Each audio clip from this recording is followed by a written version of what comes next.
Hello everybody and welcome back to today's installment of Dan's Astrology. It's the 8th of November. Venus has just ingressed into Libra.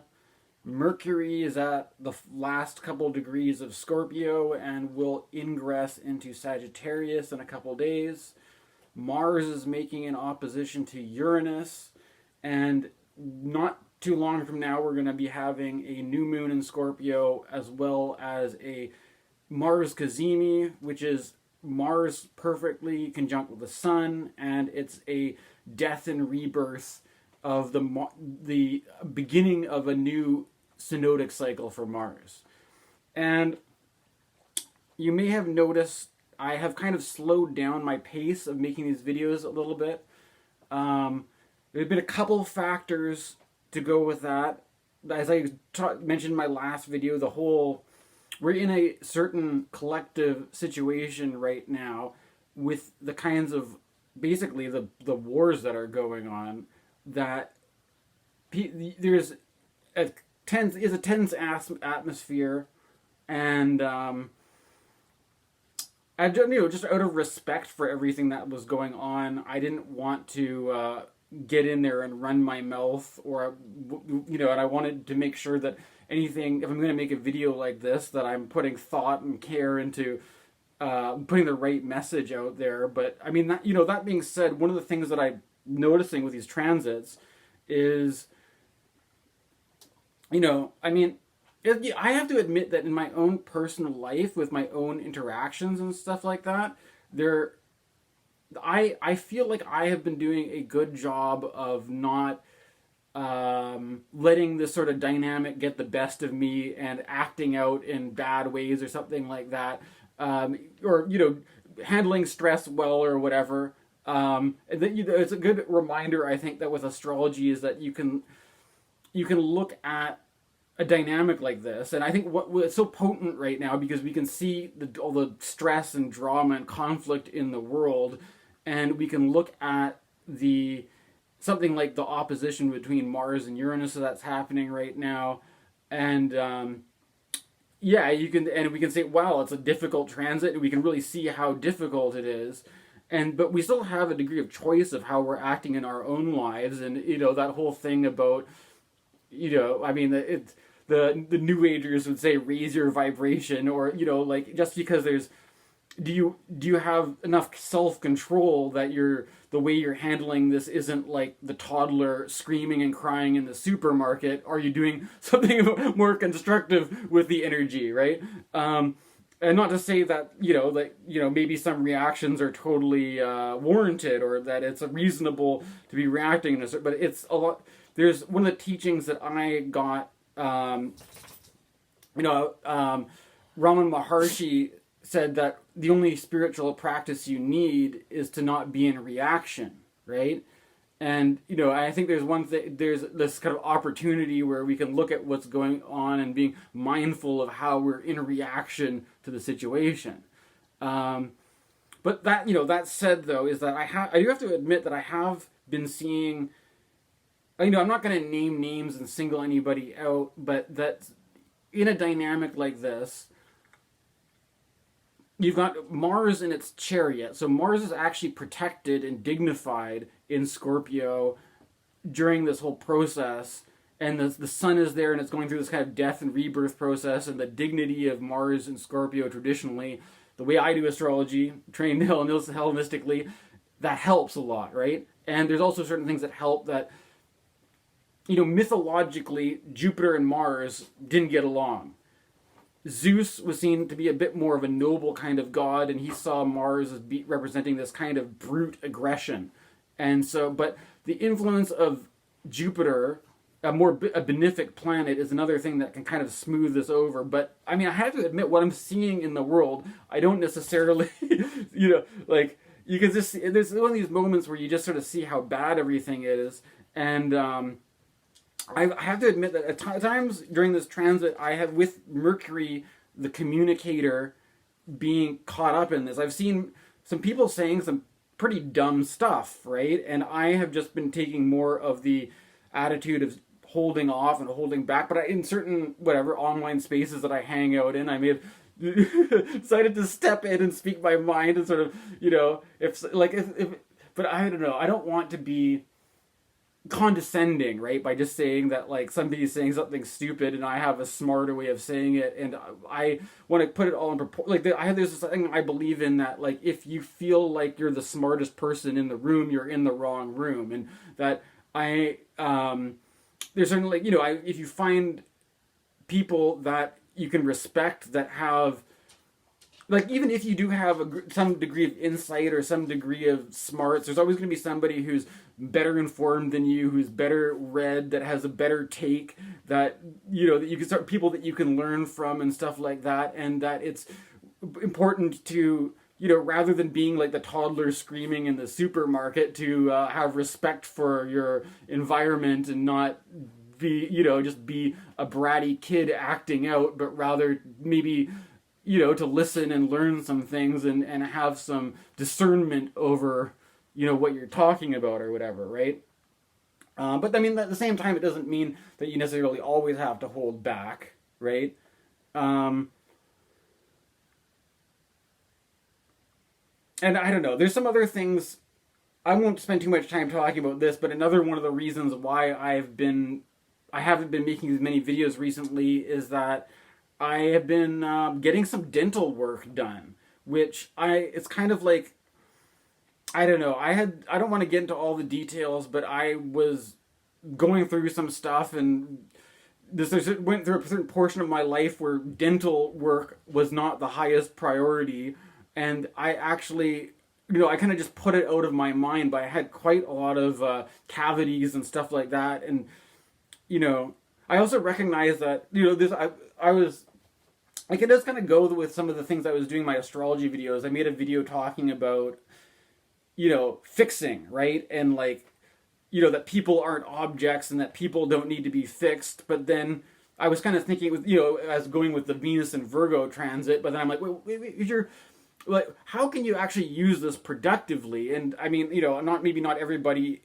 I realize that a lot of people are having difficult financial times, and that's one thing that I am, grateful to be in a more comfortable position right now in my life, and I have access to the funds to, I might as well, if there's something Venus and Virgo might do good at, getting detail oriented, or having this attitude of taking a problem and fixing it, might as well fix your teeth, right? Or also going with this Mars Cazimi, for me, I have Scorpio planets. I got ascendant in Scorpio, and that people often describe the ascendant as the face you show your world. And so if the ruler of Mars is going through a kind of death rebirth moment, why not use that to sort of refresh, renew my face, the face I haven't, I'm not completely done yet, though. I'm kind of like half finished. I still have more work to do.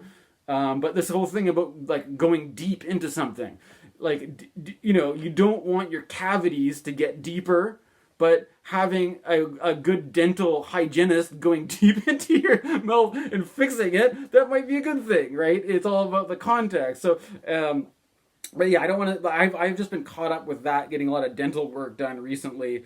I kind of have this different perspective on it, because I mean, I think I remember, this whole thing of having this aversion to the dentist. For me, it was mainly this sort of like the idea of, I think it goes with Scorpio, because there's something about Scorpio that's about privacy and keeping things hidden.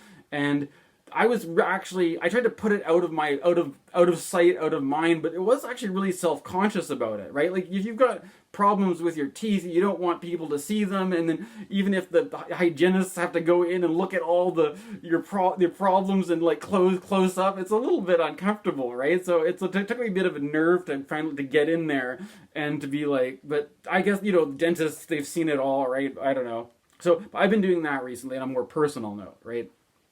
But aside from, like, and so again, and it sort of reminds me that, like, thank God I'm living in a place that there's not a war breaking out, and I'm privileged enough to be able to just sit in a dentist's chair and not have to worry about fighting for my life or something like this, right? Now, I mean, that all said, I had an idea for this video, and like I said, I've been trying to take care about what it is that I'm actually putting in these videos, that it's something worthwhile, and that I'm not, and I'm do you know, my along these lines of what I was saying before with like Scorpio and the whole thing about privacy and all this kind of stuff, or keeping something hidden or whatever. One of these things that I wanted to talk about in terms of the whole situation, political situation going on right now, it I don't know. It is a difficult thing to approach. So I'm just kind of like slowing down right now and trying to get a feel for how it is I want to approach this. Um, okay, let's put it this way. It's not just. I think part of the problem right now is that it's not just the Israel Palestine thing, but it's also the whole thing with Russia and the Ukraine, right? And I'm not here. I'm not going to give a well, whatever. I'll just give you what I have to give you, right?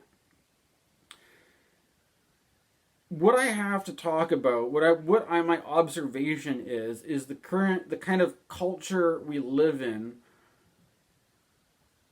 and I want to just with respect to the reality of everything that's happening, that there is a real situation playing out. There are real people dying. There are real warfare happening, right? It's not just some made up illusion, but there is a certain degree to which it is a media spectacle, in that most people are not experiencing. I mean, there's two. You can look at two parts of it. You can look at the actual conflict itself and the people who are directly involved, and then you can look at the way people who are not directly involved are reacting to it. They're in reaction to it, and that a lot of the climate that we have, in terms of the collective psyche, is not just the actual conflict, but the sort of domino effect of everybody having this kind of chain reaction around it. And of course, it affects the economy when because people are more insecure and all this kind of stuff, right? But the other thing that I wanted to remind about the spectacle thing is that some of the dialogue I hear about this, I mean, I feel like there's in some way what makes it into the media consciousness can be kind of selective. Like there's this thing. I mean, there is things like, I don't know. Let's give an example, like the war in Syria. Or there was a war in Yemen, and there was a huge famine. There's all these people who were starving to death, turning into skeletons, basically. And this barely made the news when it was happening, right? And there's people talk about people might talk about how this idea, especially I think us astrologers might be guilty of this, because we talk about certain generational or chunks of time. We think about chunks of time, like the 1950s were like this, the 1960s were like this, and we were like, the baby boomers, right? We give the whole generation this name baby boomers because after World War II, it was a time of economic prosperity, and America was the land of milk and honey, and the money was flowing, and my parents were part of that generation. They rode this wave of prosperity, but I mean, it doesn't really take into consideration that you had the war in Korea around that time, right? For a lot of Koreans, I don't think they would have related to it as such a prosperous time, right? At the same time, from around 58 to 62, you had a huge famine in China, and of course that had to do with Mao Zedong and all the reasons why people don't like communism and all this kind of stuff. It's not just a neutral. It was but we have this whole thing where people are talking about.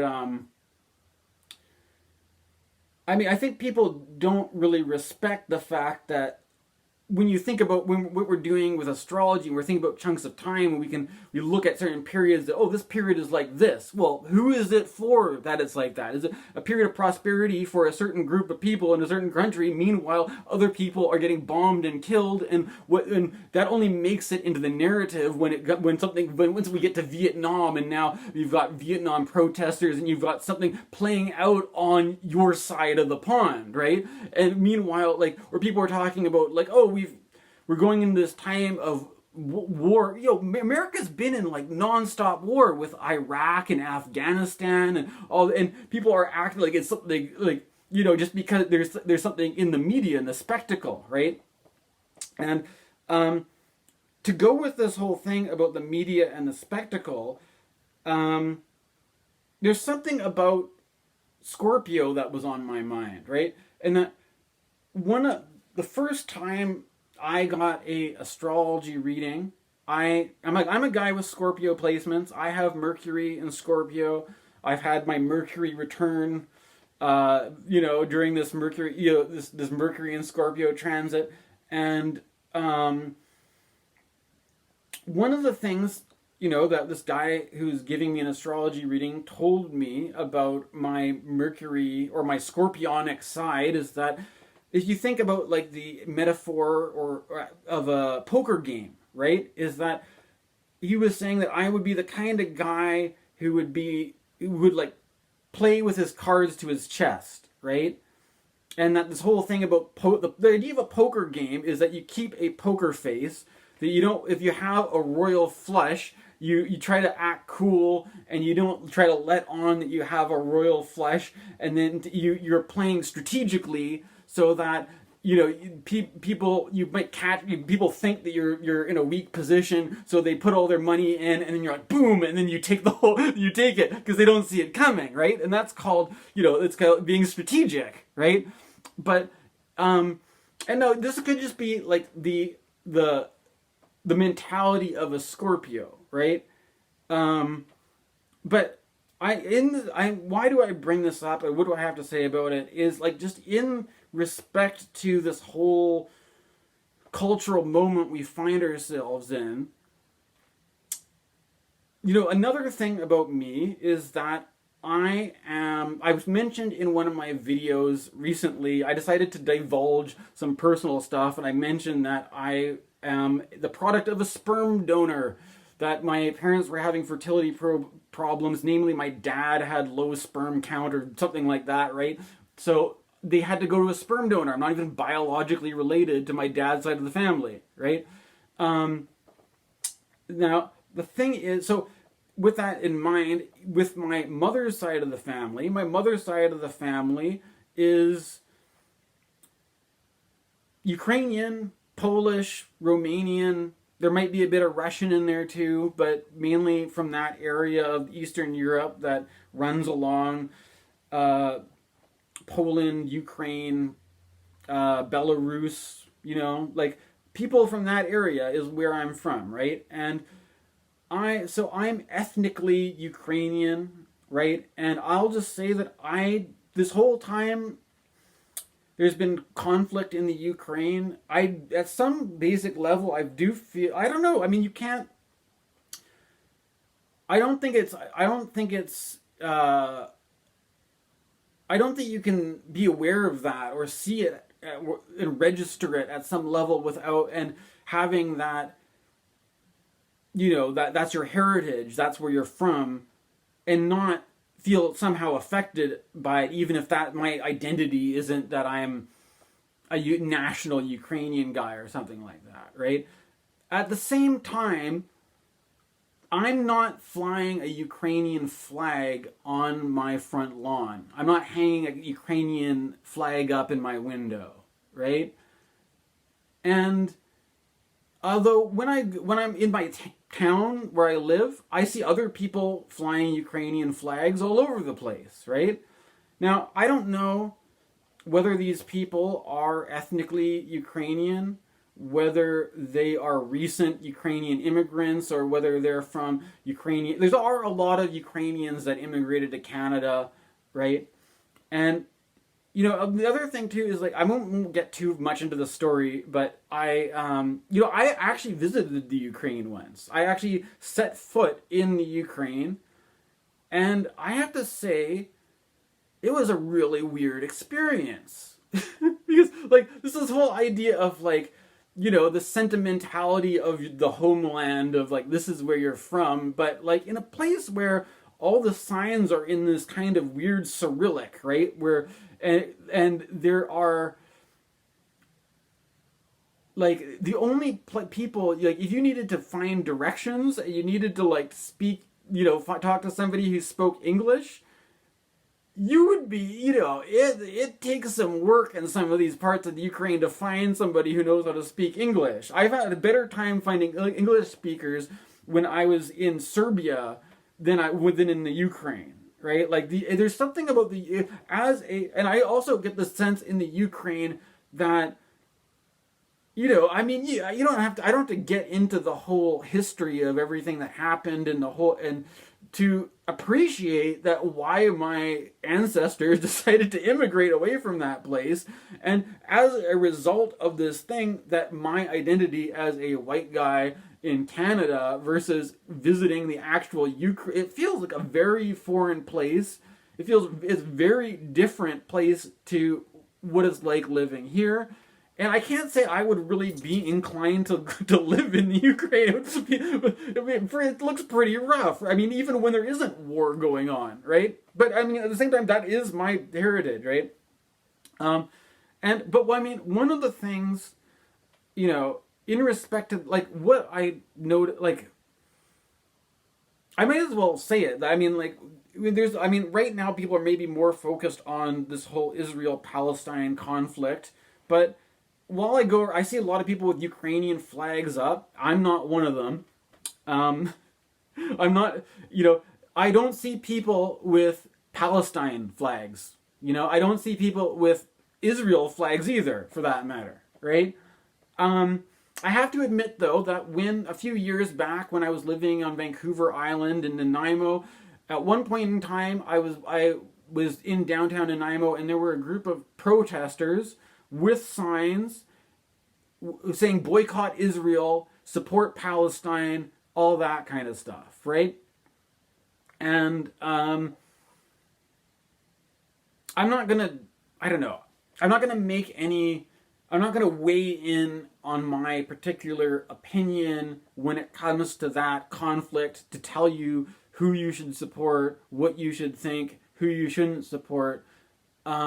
But rather what is on my mind recently is this whole business of politics in terms of signs, right? I mean, it's kind of funny too, because like what's astrology about? It's about signs and symbols and stuff like that. But the politics of signage, of like putting a flag on your front lawn, right?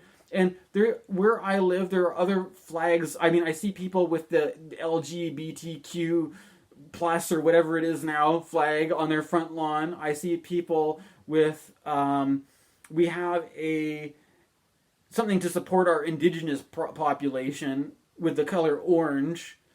I painted my room orange before that was a thing, though. I mean, and I don't know. I'm not.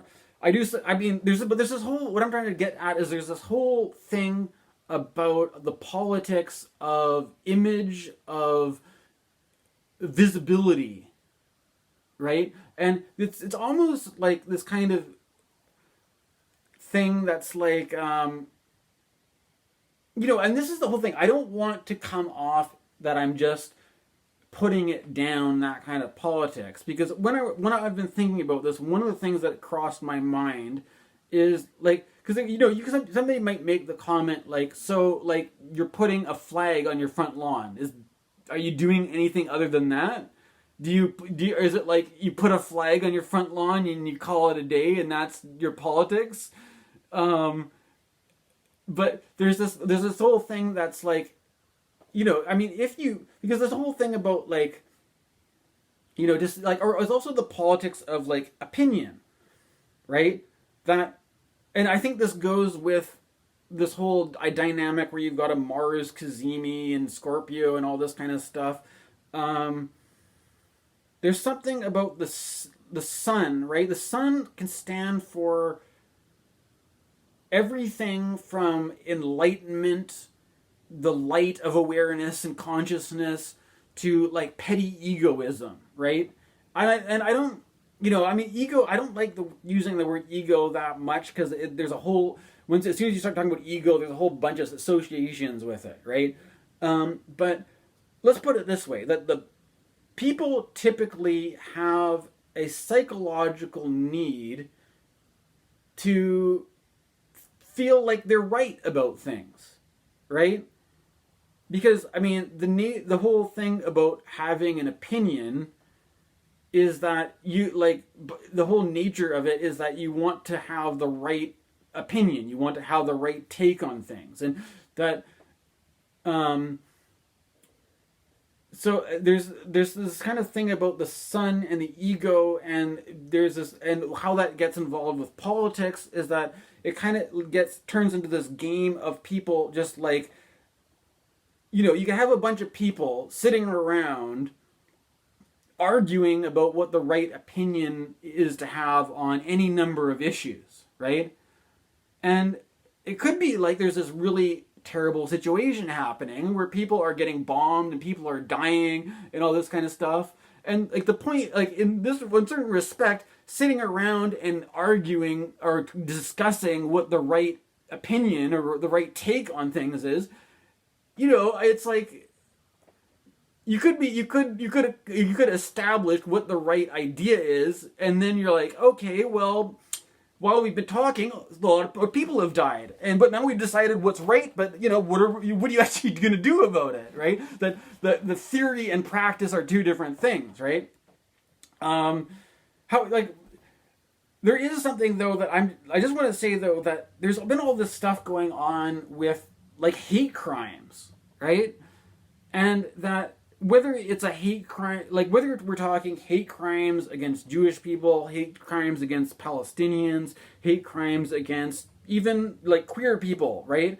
Like this is one thing I'm not going to dismiss this whole thing about putting a rainbow flag in your front lawn so easily, because I think, it's not completely worthless if somebody is a, like gay, lesbian, trans, or whatever, and they're in a neighborhood where there are rainbow flags, then that tells them, we're not going to throw beer bottles at you when we see you walking down the street dressed in clothing that we don't think a man or a woman is appropriate for your gender, right? And I don't know, like, this is one of the things is that, like, I don't see this as being a zero-sum game or a completely polarized black and white issue, right? But I think that it's not completely worthless to give a symbol or to give a sign saying that I'm not the kind of person who's going to, like, do I even have to say it? I'm not going to tie you to the back of my pickup truck and drag you to torture you. Like, because that shit happens, okay? Like, that's why, and so this whole thing about visibility, right? Why we have pride parades, that I'm not completely against that kind of politics, because as far, like, the whole idea of homosexuality or different forms of queerness, whether all the different subcategories, that's to some degree that's always existed. There's always been gay people, but they've had to be closeted, they've had to keep it secret, or they've been under some persecution. Back in the day they used to, there'd be all these people where they just said a confirmed bachelor. He's just a straight white guy who not interested in getting married and keeps to himself. And a lot of those cases, there's people like that who had to have that identity because they couldn't visibly show their identity, right? And so there's this whole thing about the putting up a rainbow flag or putting up this flag or that flag that is not completely worthless, right? But the thing, at the same time, it's one thing to say that, don't worry, I'm not going to beat you up because of your gender. But it's not like if you walked down the street and you saw somebody getting assaulted as a hate crime, would you intervene? would you take the bullet for somebody else, right? And I mean, that it's not that saying that that I'm friendly, I'm accepting, and I'm like, but I'm passive. I don't if are you actually are you invested enough that you're going to get involved if you see a fight going on? Are you going to fight for the person, right? Or are you going to be like, oh, that's not my business, I'm going to stay back from that one. And I'm not saying that you should. I mean, maybe it's too much to ask, right? But I mean, I think that's part of the tension around this whole thing about a politics of visibility and about signs and showing your support. Is it's kind of like, well, aside from putting a flag, it's good that you're not openly bigoted and you're not calling people fags or slurs or racial slurs or something like that, or you're not intimidating people. But what are you doing aside from just are you just putting the flag up because you've got friends who accept you more because you have the same opinions as them, right? Because this is the thing. I just took a course with JF Martel from Weird Studies on the whole AI thing, right? And one of the things that they're talking about these AI large language model chatbots and stuff like that. And one of the things about we had some academic guys talking about how these AIs are not actually really intelligence, and they're kind of overselling the intelligence side of it. And because basically the way these chatbots work is they don't have any way of connecting to reality, right? What they are connecting to is a large source of data, of information that is pulled off the internet, that is pulled out of, sometimes maybe plagiarized, as different authors like George R.R. Martin are getting, suing some of these things for incorporating their work into it, right? But these chatbots, what they do is that they take all this information up there that from the web, and the ones that are made public have certain guardrails on them to prevent them from saying things that are politically inappropriate, right?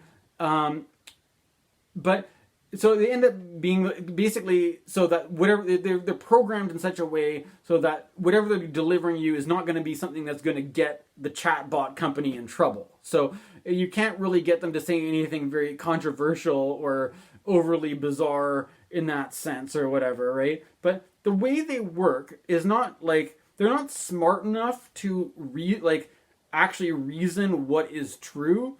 The way they work is basically in a probabilistic sense, being if you put in a query, their algorithm more or less runs in a way to be what is it that you're most likely going to want to hear, right? What is the answer that will appeal to you the most or something, right? And there's this kind of thing where the way about when we're talking about having a political conviction about something, there's a certain tension. I'll give an example. I really appreciate the work of Rob Brezsny, but I don't agree with him about everything he says, right? I have my own perspective, I have my own take on things, right? But I mean, this isn't just about agreeing or disagreeing, but one of the things that he was saying was that, it's perfectly fine to change your opinion about things, to change your mind about things. That you're talking in terms of politics. People complain because some politicians, previously they took this stance and now they take this stance, and people see it as there's a problem with that, right? That people want to know, the issue isn't you can make this argument saying that it's a good thing. You're under no obligation to be the person you were yesterday. You can change your mind, you can change your views, you can adapt, and you can have a new stance on things, right? You don't have to be glued to a certain opinion or position, right? but there's this kind of the other side of this is it relates this thing of like the large language model, right? Where the large language model doesn't, I mean, the only position it has is the guardrails that are put on it so that when you ask questions, it doesn't sound like Adolf Hitler is talking to you, right? Like it's programmed in such a way to be appropriate, right? But the whole thing is it creates this thing where if you like in this thing where you're under no obligation to be glued to your position or your beliefs or something like that. You can change your beliefs. It's the question is like, are we living in a culture where whether you like this idea of like flags on your front lawn, whether you put a rainbow flag on your front lawn, whether you put a Ukrainian flag on your front lawn, whether you put a orange flag on your front, whatever it is, are like the question is, are the people doing that because they have strong convictions to support this particular side, or are they like one of these chatbots basically running an algorithm? Like, what is the most probabilistic thing that people is going to be acceptable? Because, like, as if you were a business, that you're like, I want to present a presentable face that people are going to accept me, and they're going to want to give me money, and they're going to want to support me, and they're not going to want to boycott me or cancel me or exclude me and all this kind of stuff. And it turns into this sort of thing where, I mean, for one thing, is like how much do we trust these appearances, right? That if you're like how, and I think that goes with this whole thing about like what people say about Nazi Germany, was that there are a lot of people that were just kind of going along with it, right? That like what you like, there's like it, that if you were in Nazi Germany and you had a conviction that what the Nazis were doing was wrong, in that situation, you're not going to advertise because you're not going to make yourself a target for the Nazis, right? Even if you, in that situation, even if you wanted to help save the Jews from genocide, you wouldn't advertise. You would try to make yourself look like you were a Nazi so you could hide the fact that that's what your politics was, right? And so I'm kind of wondering, when I look around and I see I'm like a Ukrainian guy. I don't put up the Ukrainian flag. And I see a lot of Ukrainian flags around. And when I I also see a lot of Muslim people in my neighborhood, and I don't see them putting up Palestinian flags in their front lawns, right? Does that mean they don't care? Does that mean they're politically neutral? You know, it's not necessarily any of my business, right? But the thing is that this culture of like that you have to make your political position like immediately visible, or that you have to engage in this whole conversation about what is the right opinion to have on any of this, right? And I think it's an interesting moment because I'm not going to get deep down to the nitty gritty of the actual issue of like, should you support this side or that side or whatever, but it's like, it's not, I could at least say I don't think it's a black and white issue. I don't think it, like, there's so many things where I think when it comes to like this whole thing about like people complain about woke culture and they talk about cancel culture and all this kind of stuff, is that, you know, I think it's a lot less ambiguous when it comes to, you know, accepting gay people or accepting trans people. I don't think there's a lot of ambiguity around. Not to say there's always room for nuance, and there's always room for things that, you know, it's not there issues that it's not to be talked about or whatever. But I think part of the thing, there's people feel this pressure to conform to that because it's like I don't think we want to live in a world where jocks are killing fags. I don't want to live in that world, right?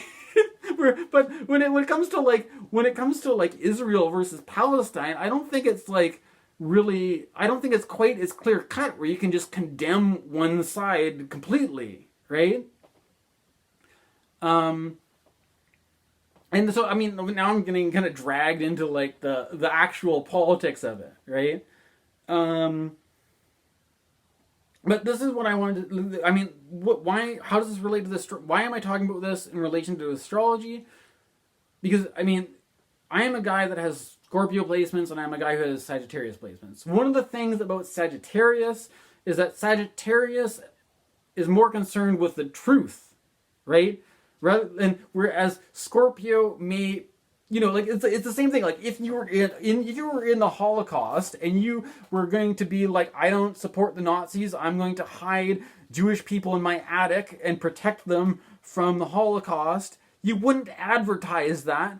You would keep it hidden, and your whole politics is not a politics of being visible. It's a politics of doing something undercover, right? And so if the whole politics around this whole, whether like putting flags on your lawn or displaying something or changing your profile picture on Facebook or something like of showing off something, it sort of, in order for that to work, you have to not be living in Nazi Germany in the first place. You have to be in a situation where you don't have to worry about the Gestapo, right? And like, it's not the same thing. And people are saying, "Oh, now the woke people are fascists because they won't let me use the word faggot." Like, no, it's not the same thing. I mean, this is a bit like, I don't need to get into that, right? But this whole thing about like people are upset because of what they're allowed to show off visibly or what you're not allowed to show off visibly, right? And there's this thing, like I often bring up this one Malidoma Some lecture over and over and over again in these videos. But one of the things he was saying is that, he's an African guy, a shaman from Africa, and he was talking about his elders and all this kind of stuff. And he was saying that one of the things that they said was that, they're talking in terms of beauty, though, right? Or like of appearances and showing off. But they're saying like oftentimes the beauty that is made visible, that you're showing off, is a lie, whereas the beauty that you're not showing off is power that's in the process of growing, right? And there's something about it could also be related to the whole topic of being an introvert or an extrovert, right? Of whether you keep your opinions, you keep your thoughts to yourself, or whether you feel this compulsive need to externalize that all the time, right? And one of the things that I have just been noticing on social media is that the people who get really into social media, like they're very online people, that they sort of like have this attitude that it's not as normal and accepted and even encouraged that every little thought they have has to go on their Facebook wall or Twitter feed or something, that these people can't run a thought process without having to like post it and see how many likes they get and what other friends say about it. They can't just like or the same thing is like if you read a book, you can't even get past the goddamn introduction before you have to go and share all your favorite bits of it to people, right? Like you have to, and not only that, there's a sort of attitude that's like you have the God-given right to externalize everything that's going on, right?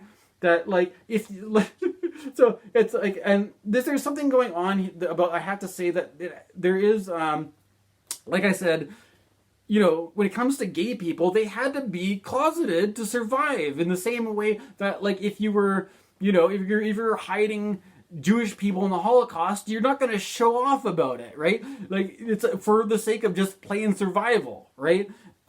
Whereas we're in a different situation now, and these people that have had to keep quiet and keep hidden and keep repressed, now they have an opportunity to be public, right? I don't think that's a bad thing, right?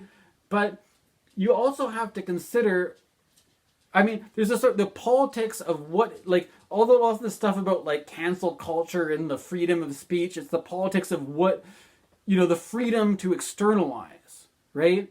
But there's something that like, I don't know how many people appreciate this, but like the more that you externalize, the more you put out there, it's kind of like, do you view that as a kind of a power? Like I'm dominant, this is my place, This is my place to say whatever I want, and I'm just going to let it spill.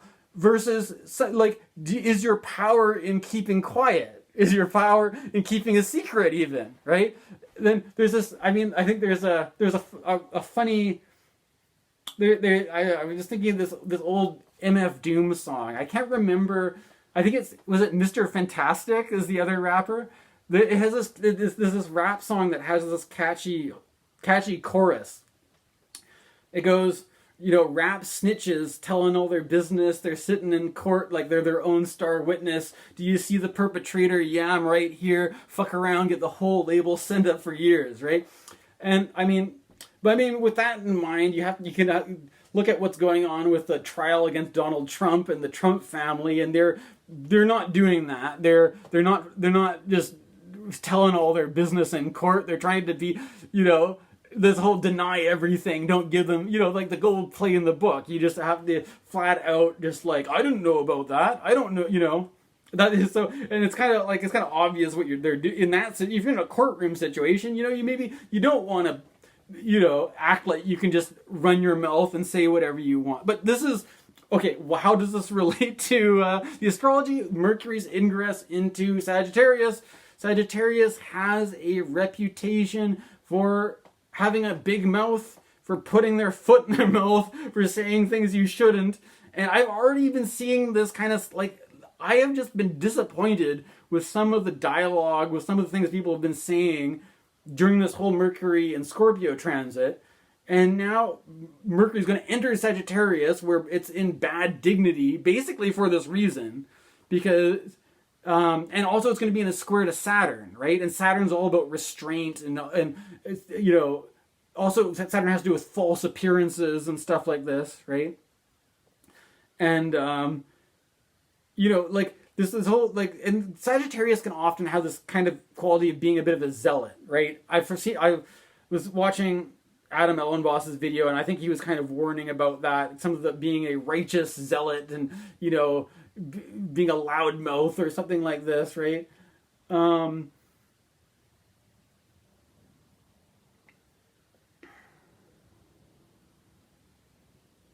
so, yeah, I'm just seeing that as a dynamic that's playing out, that has been playing out with this transit, and it's probably going to be something to consider with when Mercury's in Sagittarius in a couple days in that square to Saturn.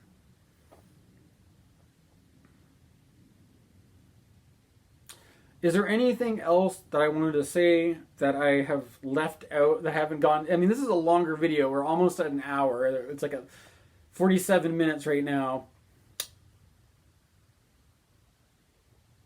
I'll just leave it like that. I think I've basically got the gist of what I had to say. Hopefully you guys like this. Please like and subscribe to the channel. It helps it to grow. Thanks for listening. All right. See you next time.